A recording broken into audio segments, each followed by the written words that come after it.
Welcome everybody, Tennessee Red Star. We're doing a reading of George Jackson's Blood in My Eye. Now, I think this is an important book any communist should read, especially if you're wanting a better understanding of our current events in this country right now, and pretty much already been at this point for years. Just now it's mass off. But nevertheless, a little bit about the book before we dive into it. This book was published in 1971. It was finished just days before George Jackson was shot and killed in the San Quentin prison by California State Prison Guards. Nevertheless, we're going to dive right into it. We're going to be reading from the intro to the preface. To the black communist youth, to their fathers, we will now criticize the unjust with the weapon. My dear only surviving son, I went to Mount Vernon August 7th, 1971 to visit the gravesite of my hearts, your keepers murdered in cold disregard for life. His grave was supposed to be behind your grandfather's and grandmother's, but I couldn't find it. There was no marker, just mowed grass, the story of our past. I sent the keeper a blank check for a headstone and 2 extra sites, blood in my eye. Preface. In his introduction to George Jackson's Soledad brother, Jean Gannett wrote, "Nothing has been willed, written, or composed for the sake of a book. It is both a weapon of liberation and a poem of love. This book, too, is a weapon, but one entirely willed and purposeful. It was completed barely a week before the author's murder in San Quentin on August 21st, 1971. It was sent out of the Adjustment Center with specific instructions for its publication, almost as if the author knew he would never live to see its appearance in print. Describing it a few days before the end, George said, I'm not a writer, but all of it's me, the way I want, the way I see it. What he saw and what he wanted, the central passion of his life was war. The Revolutionary War of the people against the oppressors. A war which grew out of the perfect love and perfect hate. I've been in rebellion all my life, he wrote in one of his letters. For a young black growing up in the ghetto, the first rebellion is always crime. George's first experience with American law came at 14 when he was arrested in Chicago for stealing a purse. From then on, his life was a constant succession of arrests, juvenile homes, paroles, and more arrests. At age 18, he was convicted of stealing $70 from a gas station. His lawyer promised him that he would make a deal with the DA if George confessed to second-degree robbery. He told George it was his only chance because he had a record. Don't put the court to the expense of a trial, and they will give you county time. Instead, he was given an intermediate sentence, 1 year life. The first time I was put in prison, it was like dying. Just to exist at all calls for some very psychic adjustment. Being captured was the first of my fears. It may have been an acquired characteristic built up over centuries of black bondage. The turning point in his life came when I met Marx, Lenin, Trotsky, Engels, and Mao, and they redeemed me. For the first 4 years, I studied nothing but economics and military ideas. I met the black guerrillas George Big Jake Lucas and James Carr, W.C. Nolan, Bill Christmas, Tony Gibson, and many others. We attempted to transform the black criminal mentality into a black revolutionary mentality, which, quick comment here, an assessment that I've had for a while is that one of the groups in this country with the highest revolutionary potential are the what most people would refer to as YNs, like people who live in the hood, people who live in the ghetto, the people who have the criminal mentality, the people who have that anger, but just are unaware of where to actually take that shit out or where to actually direct it. They're directing it in the wrong direction. Anyway, back to the text. He wasn't alone in this discovery. At the same time, other prisoners were just beginning to discover Marx, Fanon, and Mao, who provided them with a new way of regarding themselves and their struggle, a new standard of moral judgment. I had been in rebellion all my life. I just didn't know it. The social insights of Marx and others made it possible for them to have a sense of themselves as members of the human community, members of a revolutionary brotherhood. In prison, commitment to revolution has a special meaning and a special price. To be identified as a revolutionary by the prison authorities means an almost permanent denial of parole, separation from the other prisoners, solitary confinement, usually in maximum security wings of the prison, transfers from one prison to another, beatings, bad food. It brings down on you the entire punitive and repressive force of a completely totalitarian system. Inside prison, George practiced a very special kind of devotion and love. Convicts talk about him. They often use the term "for real." Many inmates murder mouth and sell wolf tickets. They do a lot of heavy talking, but when it comes down to the point of action, they disappear. George, however, was so good as his word, was as good as his word. Whenever he made a statement of some kind, it would be followed by action. If you were the victim of a racial attack inside prison, there was a good chance that he would turn up fighting for you at your side. Most of his offenses inside prison, the reasons why he was forced to spend over 7 years in various forms of solitary confinement, including the infamous strip cells in Soledad's O Wing, the reasons why he was never paroled, involved his defense of other inmates. What made him particularly dangerous to prison authorities was this enormous talent as an organizer. We have got to be together. We have got to be in a position to tell that pig if he doesn't serve the food when it's warm and pass out the skirm powder on time, everybody on the tier is going to throw something at him. Then things will change and life will be easier. You don't get that kind of unity when you're fighting with each other. I'm telling the brothers that some of the whites are willing to work with us Negroes against the pigs. All they gotta do is stop talking honky. When the racists start fighting, all you have is one maniac group against another. That's just what the pigs want. Now, I'm going to read a quick footnote here on the previous page. It kind of describes a little bit of the conditions that George Jackson was subjected to in prison. A 6x8 cell with no protection from wet weather, deprived of all items with which he might clean himself, forced to eat in the stench and filth caused by his own body waste, allowed to wash his hands only once every 5 days, and required to sleep on a stiff canvas mat placed directly on a cold canvas floor. Now, quick comment here before we get back to the text. Prison conditions in the U.S. have always been horrible. They've always been horrible. Because in America, prisons are, for one, for profit, but also the American approach to like crime has always been punishment, even for offenses like petty offenses like theft of $70. These were the conditions that this man was subjected to for stealing $70. Like, let that sink in. Rather than rehabilitating people,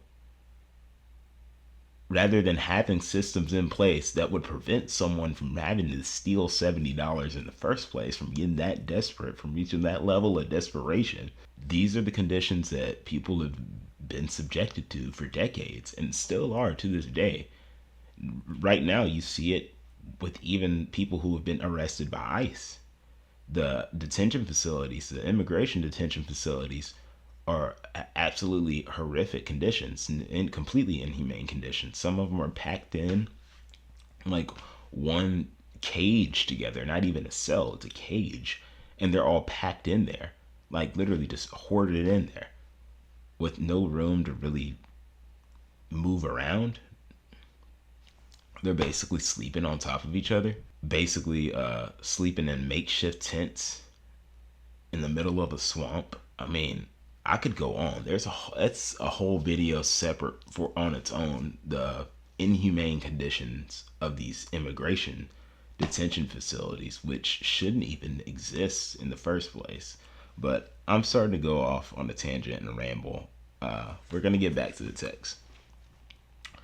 It is not coincidental that the need for unity among revolutionary groups is one of the major themes of this book. Try to remember how you felt the most depressing moment of your life, the moment of your deepest dejection. That is how I feel all the time.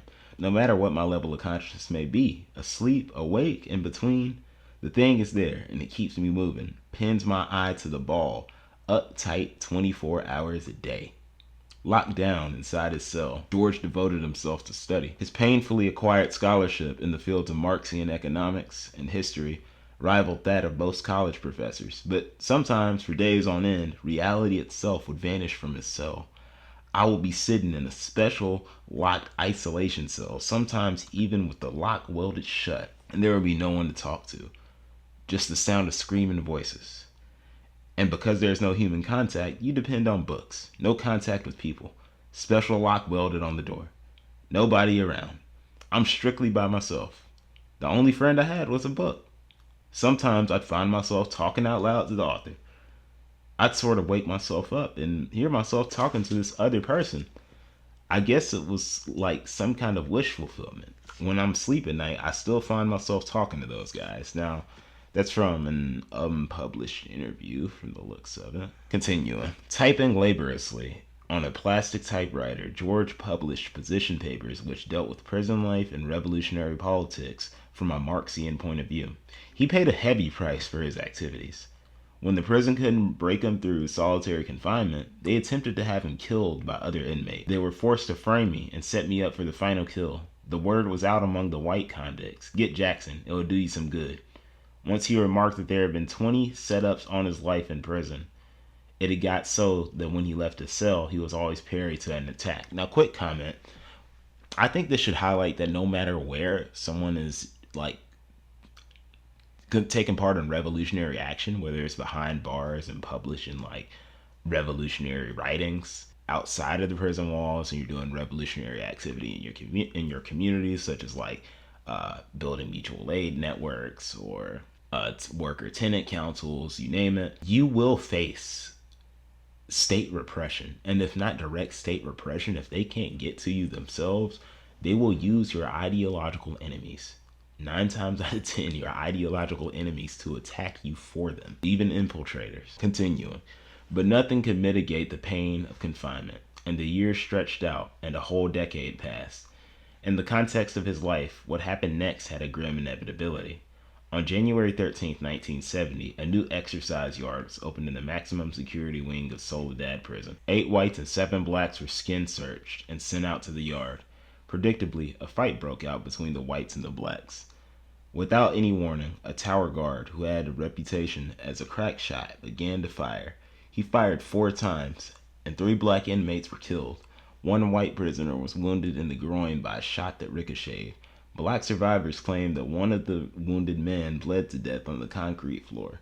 3 days later, the Monterey County grand jury found that the killings were justifiable homicide. Less than half an hour after this verdict was announced on the prison radio, a white guard, not the guard who had fired the shots, was found beaten to death. All the convicts in the wing where the killing took place were put into isolation.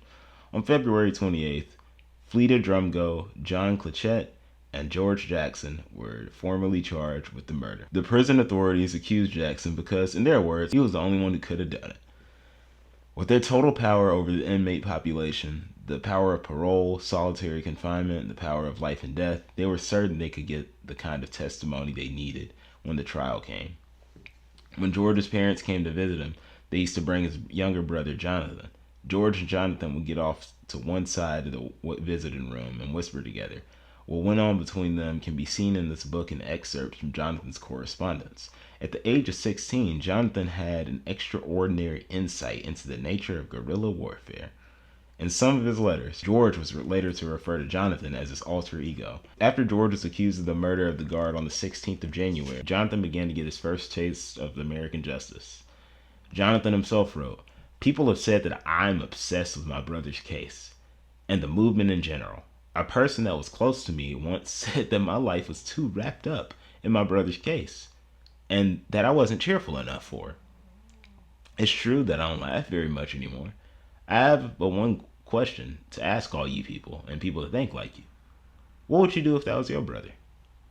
And, valid question, because it's easy to tell someone to chin up if you aren't going through their situation, if you don't understand the gravity of the situation they're dealing with, because it's not you dealing with it, it's them. Your life's going on as normal, whereas they're seeing an ugly reality that's shattering the way that they view the world before that moment. That's likely a worldview changing moment for them. Continuing. On August 7th, 1971, Jonathan Jackson entered a courtroom in San Rafael, California, and attempted to free 3 black convicts, one of whom was on trial for assaulting a guard. He armed the convicts and took 5 hostages, including the assistant district attorney and the judge, still dressed in his robes. He died a few minutes later in a hail of bullets inside a rented van that was being used for the getaway. "We're taking over," he said. At 17, Jonathan had already come to the conclusion that the only way he could affirm his sense of justice was at the point of a gun. His experience of life in America had convinced him that the only way he could be heard was by an act of suicidal daring. "You can take our pictures. We are the revolutionaries." With these words, he announced to the world that he was not a criminal. He no longer recognized the legitimacy of white law. Comment. A lot of us learn early as black people is that there are 2 Americas. There's white America, there's black America. 2 teenagers can be in the courtroom, same courtroom, facing the same charges, facing the same judge and the same jury. That white teenager is much more likely to get a lighter sentence, much more likely to get out of prison much sooner. They're much more likely to get parole sooner. Whereas the black teenager is much more likely to get a lengthier sentence, a harsher sentence, much more likely to be denied parole. The amount of black women who literally die giving birth because of medical racism, due to medical racism.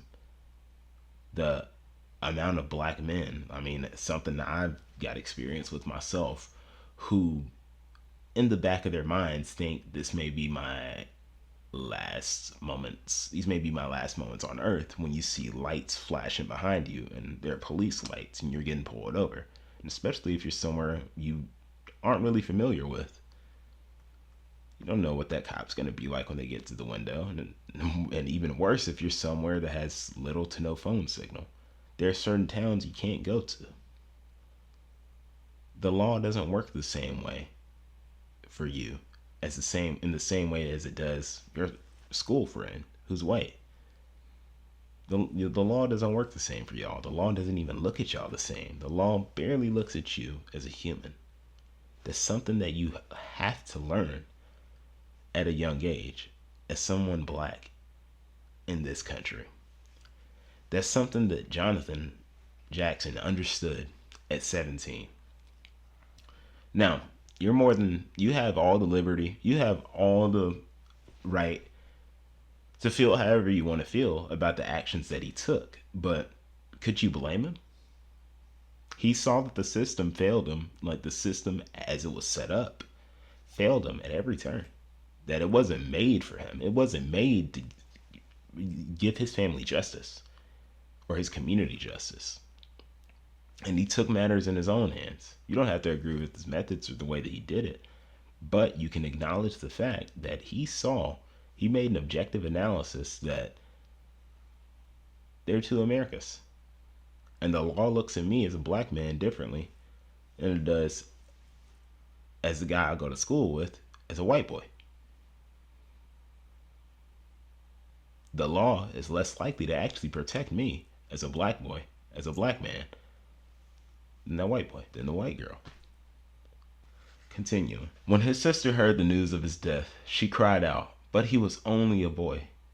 Her mother corrected her, "Don't say that. He was a man. They killed his father a long time ago. Jonathan wasn't going to let that happen to him. He was going to live like a man." After his death, George wrote in a letter, "I haven't shed one tear. I'm too proud for that. A beautiful, beautiful man-child with a submachine gun. He knew how to be with people. I love Jonathan, but his death only sharpens my fighting spirit.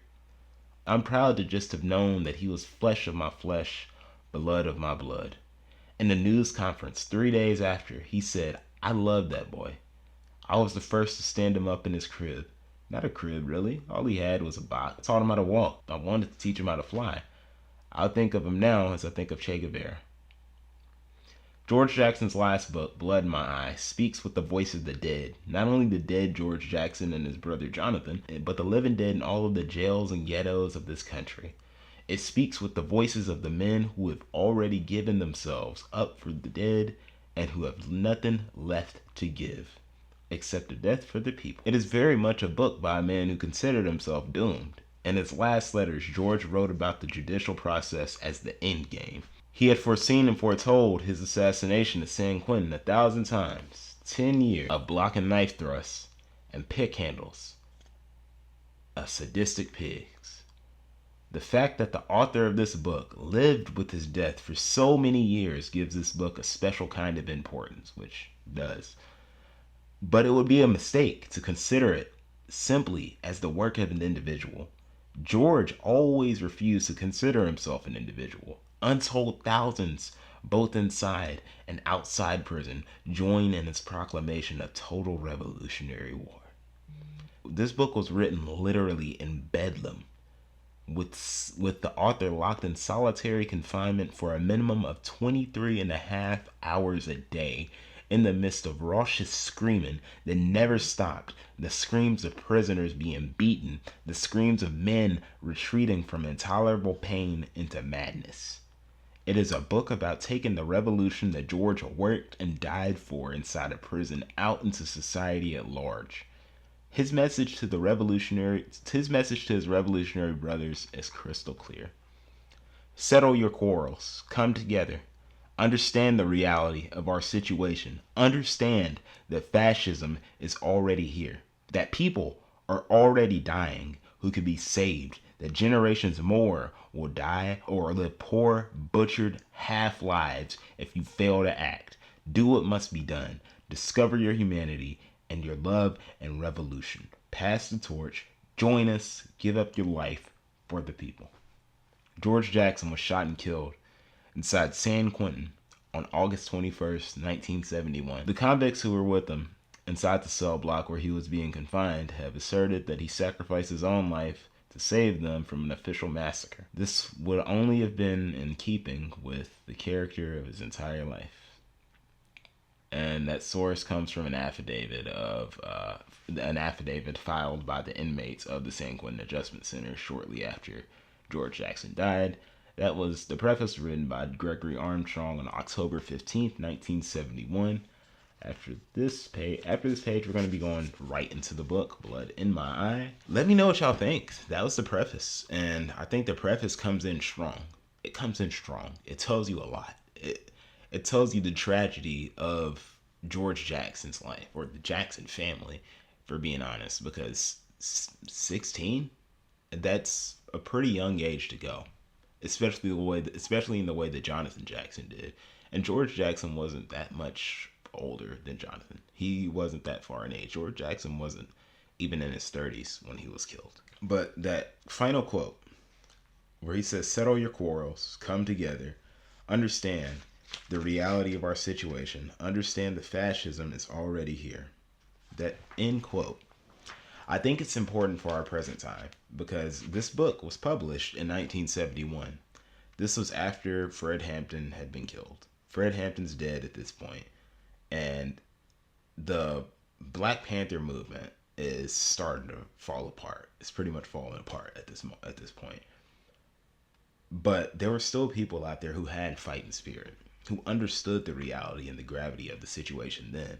This is before Iraq. This is before Afghanistan. This is before 9/11 even.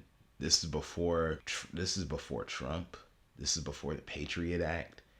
I mean, you could take away some of the dates in this book and you would think it'd be modern, but that leads me to say that I can only imagine what this same analysis would be like applied to modern day conditions. Because when you think of that quote where he says, "If we do not act now, many more will die who could be saved. Generations more will die that could be saved." And we've seen that in these years. Entire generations have been wiped out in Gaza. Entire generations were wiped out in Afghanistan and Iraq. Entire generations being wiped out in Sudan and Congo. And now we're seeing the Imperial Boomerang come home with the ICE raids now. And yeah, we know that's a bipartisan policy. Like the deportations are a bipartisan policy, with Obama still holding the title for most deportations. With Obama still holding the title for having the most deportations. However, the way that these are being carried out now, with masked troops literally deployed onto our streets, pulling people out, of tear gassing entire neighborhoods, to the point the schools have to be shut down and evacuated, and like raiding entire apartment blocks at like 3 o'clock in the morning, or at like 10 o'clock at night, all the way to like 3 o'clock in the morning, zip tying children. Yeah, it's when you watch a lot of these videos out of Chicago,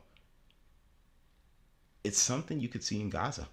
It really is. It's something you could see the IDF doing in Gaza, and that's why I say the Imperial boomerangs come home. This is stuff that our military has done overseas, that the IDF has done to Palestinians with our military, with our support, of course, with American support. And it's made its way back here to the domestic population. And it's not just migrants. US citizens are being subjected to this stuff too. US citizens have been deported in countries that they aren't even from.